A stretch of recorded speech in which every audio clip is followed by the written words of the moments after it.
नमस्कार दोस्तों, मैं नीरज द्विवेदी आप सभी लोगों का सुपर टैट की क्लास में हार्दिक स्वागत करता हूं।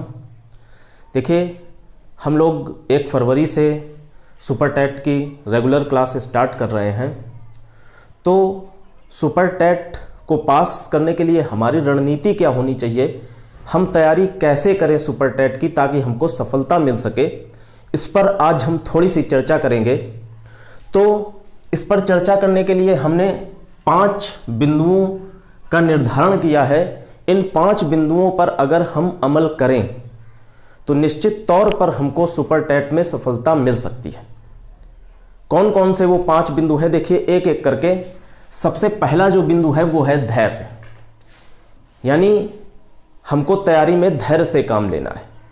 कभी कभी क्या होता है, कभी कभी क्या अक्सर ही होता है, हम जब स्टार्ट करते हैं किसी भी परीक्षा की तैयारी करने को, तब हम बहुत जोश में स्टार्ट करते हैं, बहुत जोश में पढ़ते हैं और बहुत सारी किताबें खरीद के ले आए, कोचिंग के नोट्स ले आए, बहुत जोश में काम करते हैं और धीरे धीरे हमारा जोश ठंडा हो जाता है और जब तक एग्ज़ाम आता है तब तक ढेर सारा कन्फ्यूजन हमारे दिमाग में हो जाता है और हम उस कन्फ्यूजन का शिकार हो जाते हैं और हमारा जो पेपर है वो खराब हो जाता है।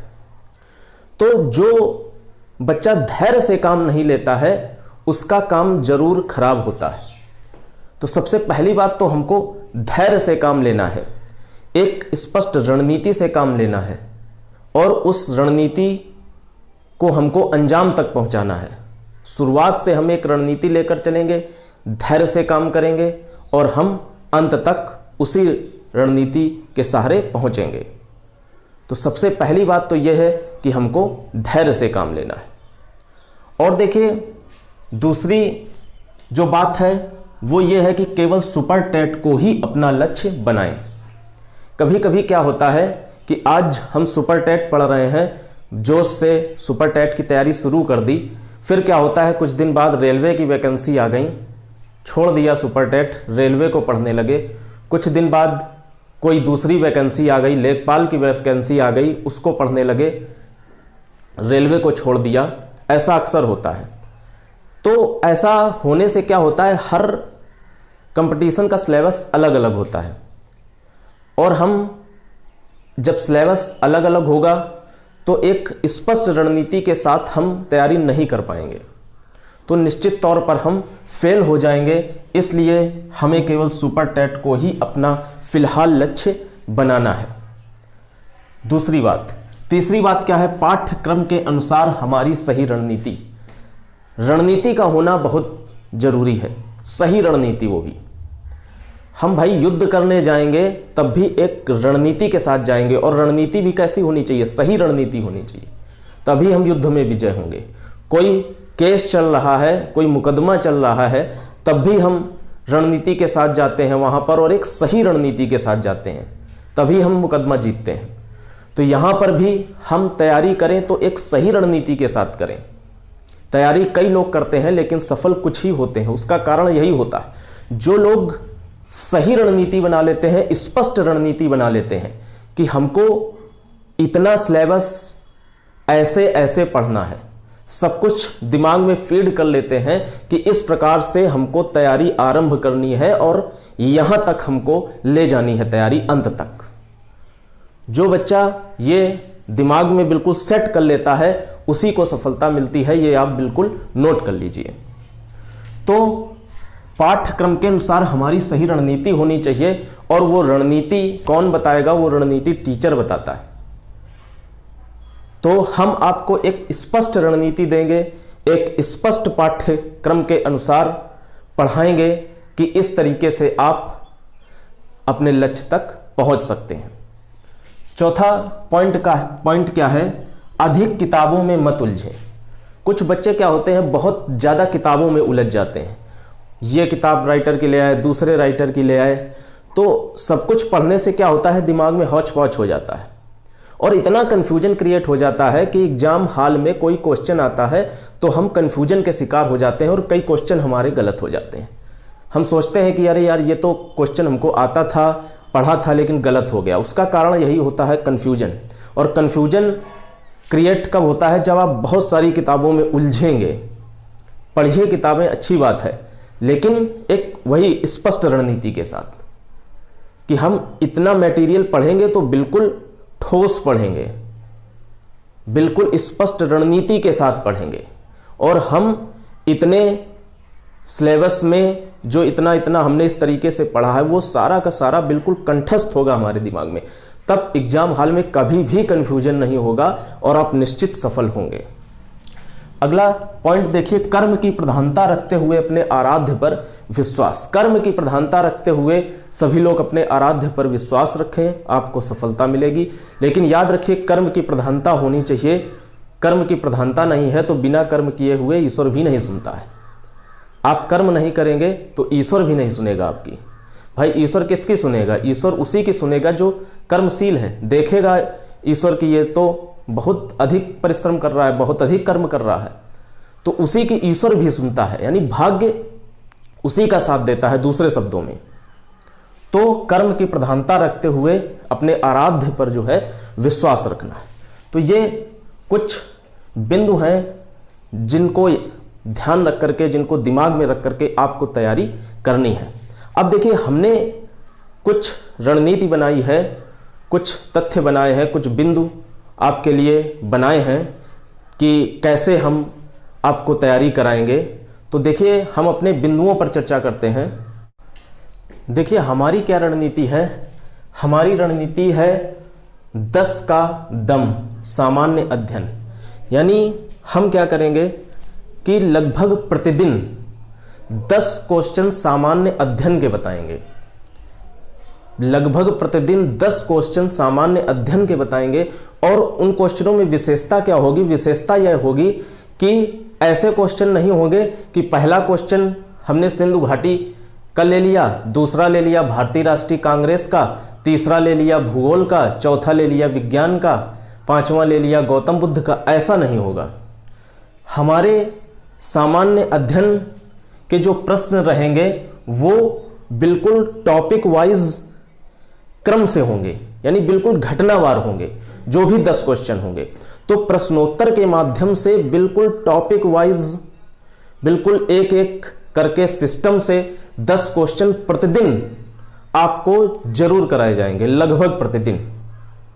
तो इससे क्या होगा कि अभी सुपर टेट की परीक्षा का बहुत टाइम है, लगभग बहुत टाइम है। तो अगर आप 25 दिन भी क्लास होती है और 10-25 धाम 250 क्वेश्चन एक महीने में, तो 4 महीने में 1000 और 8 महीने में 2000, बहुत क्वेश्चन हो जाएंगे धीरे धीरे। और वो क्वेश्चन बिल्कुल टॉपिक वाइज होंगे।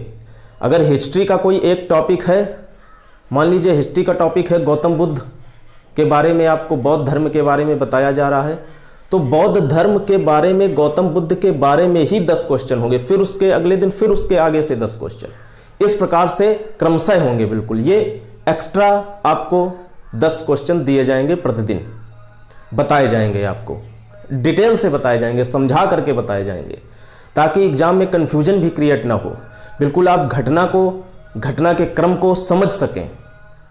तो जो सामान्य अध्ययन का पोर्शन है वो लगभग ऐसे ही कवर होता रहेगा। और अपनी रेगुलर क्लास में भी हम सामान्य अध्ययन को लेंगे, वो अलग बात है। ये 10 क्वेश्चन तो पर डे कराने ही कराने हैं। देखिए, सामान्य अध्ययन में क्या होता है, बहुत सारे जब क्वेश्चन हमारे सामने एक साथ आ जाते हैं तो दिमाग में बहुत उलझन हो जाती है, हौच पौच हो जाता है, याद नहीं होते हैं। और रोज 10 याद करेंगे तो आराम से बिल्कुल रट जाएंगे क्वेश्चन, निश्चित तौर पर रट जाएंगे आपको, अगर प्रतिदिन 10 क्वेश्चन करेंगे। अब इसके अलावा हम क्या करेंगे, लगभग प्रतिदिन क्लास 10 क्वेश्चन तो बताएंगे। इसके साथ ही लगभग प्रतिदिन आपकी क्लास भी होगी, डिटेल में क्लास होगी। उसमें एक एक जो भी आपका पाठ्यक्रम है, जो भी आपका सिलेबस है, उसमें जो भी टॉपिक है एक एक करके टॉपिक लिया जाएगा और पूरा टॉपिक जो है समाप्त किया जाएगा। पहले पूरे टॉपिक को हमको पढ़ना है। ऐसा नहीं है कि सीधे हम ऑब्जेक्टिव क्वेश्चन करने लगे। बस लड़के यहीं पर गलती कर देते हैं। क्या करते हैं, ऑब्जेक्टिव की किताब खरीद लाते हैं और ऑब्जेक्टिव की किताब पढ़ना शुरू कर देते हैं, क्वेश्चन रटना शुरू कर देते हैं। यहीं पर वो फेल हो जाते हैं। सब कुछ पढ़ा पढ़ाया बेकार हो जाता है। मेहनत ज़्यादा करते हैं लेकिन वहाँ पर सफल नहीं हो पाते। ऑब्जेक्टिव क्वेश्चन करिए बाद में, जब पूरे पाठ्यक्रम को आप दिमाग में सेट कर लीजिए। जब तक पूरा पाठ्यक्रम आपके दिमाग में सेट नहीं होगा तब तक ऑब्जेक्टिव क्वेश्चन को करने का कोई फायदा नहीं है, सफलता आपको नहीं मिलेगी। तो सबसे पहले पूरे पाठ्यक्रम को अपने दिमाग में सेट कीजिए, पूरा पाठ्यक्रम पढ़िए। तो ये जो रेगुलर क्लास होंगी, डिटेल क्लास होंगी, उसमें आपको एक एक तथ्य बताया जाएगा। सबसे पहले हम ऑब्जेक्टिव पहले कराएंगे ही नहीं, ऑब्जेक्टिव बाद में होंगे, पहले डिटेल क्लास होगी। पहले आपको सब बताया जाएगा। भूगोल है, मान लीजिए भूगोल का जो भी सिलेबस में दिया गया है, तो सबसे पहले उसके अकॉर्डिंग एक एक करके हम डिटेल में समझाएंगे। विज्ञान का जो भी सिलेबस है उसमें जो भी है सबसे पहले समझाया जाएगा। बाल मनोविज्ञान में जो भी तथ्य हैं सबसे पहले आपको उनको समझाया जाएगा, बाद में प्रैक्टिस कराई जाएगी। तो ये आपकी प्रतिदिन क्लास रहेगी।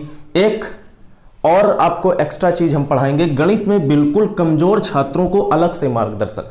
देखिए क्या होता है कि मैथमेटिक्स जिनको आती है वो तो सवाल समझ जाते हैं। जब हम पढ़ाएंगे, प्रतिशत पढ़ाएंगे, लाभ हानि पढ़ाएंगे, सिंपल इंटरेस्ट या जो भी हम पढ़ाएंगे, कंपाउंड इंटरेस्ट वगैरह, जो भी हम अर्थमेटिक में पढ़ाएंगे, जो मैथमेटिक्स के छात्र हैं जिन्हें मैथमेटिक्स आती है वो तो समझ जाएंगे।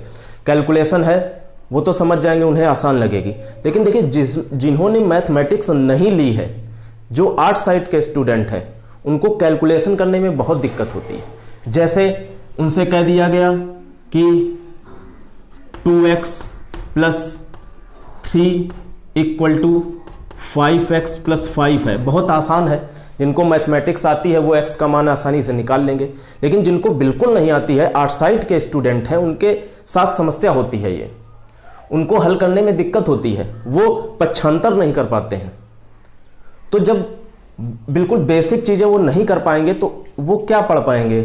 जब हम पढ़ाएंगे प्रतिशत, लाभ हानि, साधारण ब्याज, चक्रवृद्धि ब्याज, तो वो कैलकुलेशन नहीं कर पाएंगे।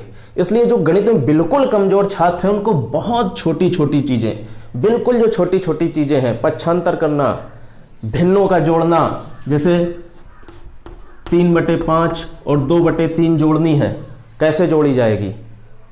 मैथमेटिक्स के स्टूडेंट लगा लेंगे, आर्ट साइड के स्टूडेंट शायद ना लगा पाए। तो बहुत जो छोटी छोटी चीज़ें होती हैं उनको हम पढ़ाएंगे अलग से। कभी कभी 1 क्लास ली, 2 क्लास ली, 3 क्लास ले ली बीच बीच में, तो इससे क्या होगा कि जो गणित में बिल्कुल कमजोर छात्र हैं, निसंदेह उनको समझ में आएगा। तो ये भी हम अपनी क्लास में रखेंगे, कमजोर छात्रों के लिए बहुत ज़रूरी है, क्योंकि बिना इसके वो गणित समझ नहीं पाएंगे, हमें मालूम है। तो इसको बहुत प्राथमिकता में रखा जाएगा। 10 का दम, ये भी बहुत प्राथमिकता में रखा जाएगा। इसको जब आप पढ़ेंगे, सामान्य अध्ययन के 10 क्वेश्चन, तब देखना कि कितना आनंद आए पढ़ने में। आनंद कैसे आएगा? जब हम टॉपिक वाइज आपको स्टोरी बता करके और प्रश्न उत्तर कराएंगे 10, तो आप बिल्कुल प्रतिदिन 10 क्वेश्चन बिल्कुल दिमाग में आपके सेट ही हो जाएंगे, कभी नहीं भूलेंगे। हजारों क्वेश्चन ऐसे धीरे धीरे करके आपके दिमाग में सेट होते चले जाएंगे। तो ये बिल्कुल एक्स्ट्रा आपको दिया जाएगा। गणित में जो कमजोर छात्र हैं उनको अलग से मार्गदर्शन दिया जाएगा। PDF नोट्स, देखिए हम आपको PDF नोट्स देंगे, जो भी 10 का दम कराएंगे या जो भी अन्य होंगे उनकी हम PDF आपको देंगे। आप उनको इंटरनेट पर जा कर के जो है निकलवा लें, उनसे पढ़ सकते हैं, सवालों को लगा सकते हैं। लेकिन देखिए बेस्ट तरीका क्या होता है? लोग कहने को कह देते हैं कि PDF हमें दे दो, बहुत सारी PDF ले आते हैं, इधर कोचिंग की उधर कोचिंग की। देखिए कुछ ज़्यादा विशेष फ़ायदा होता नहीं है इनसे, सत्यता यही है। सत्यता को स्वीकार कीजिए। जब तक आप कॉपी पेन ले करके क्लास अटेंड नहीं करेंगे और अपने स्वयं के नोट्स नहीं बनाएंगे अपनी हैंड राइटिंग से, तब तक आपको कोई भी कॉन्सेप्ट क्लियर नहीं होगा दिमाग में। यही सत्यता है। आप PDF लाएंगे, पलटेंगे, थोड़ा पढ़ा थोड़ा भूला, गायब, यही होता है। PDF से कोई विशेष फायदा नहीं होता है, लेकिन हम उपलब्ध कराएंगे। आप जो है उसको देख सकते हैं। लेकिन बेस्ट तरीका जो रहेगा वो कॉपी पेन लेकर के आप बैठें और जो भी पढ़ाया जाए उसके आप स्वयं हैंड रिटन नोट्स बनाएं, तभी चीज आपको पूरी तरीके से दिमाग में क्लियर होगी, कॉन्सेप्ट बिल्कुल क्लियर होगा। तो इस पर फोकस करना है। और लास्ट में प्रैक्टिस सेट। प्रैक्टिस सेट हम बिल्कुल भी अभी नहीं कराएंगे, कोई भी ऑब्जेक्टिव क्वेश्चन हम आपको नहीं कराएंगे जब तक हमारा टॉपिक वाइज जो ये क्लास होगी, प्रतिदिन की रेगुलर क्लास, डिटेल्ड क्लास, जब तक हम पढ़ा नहीं लेंगे।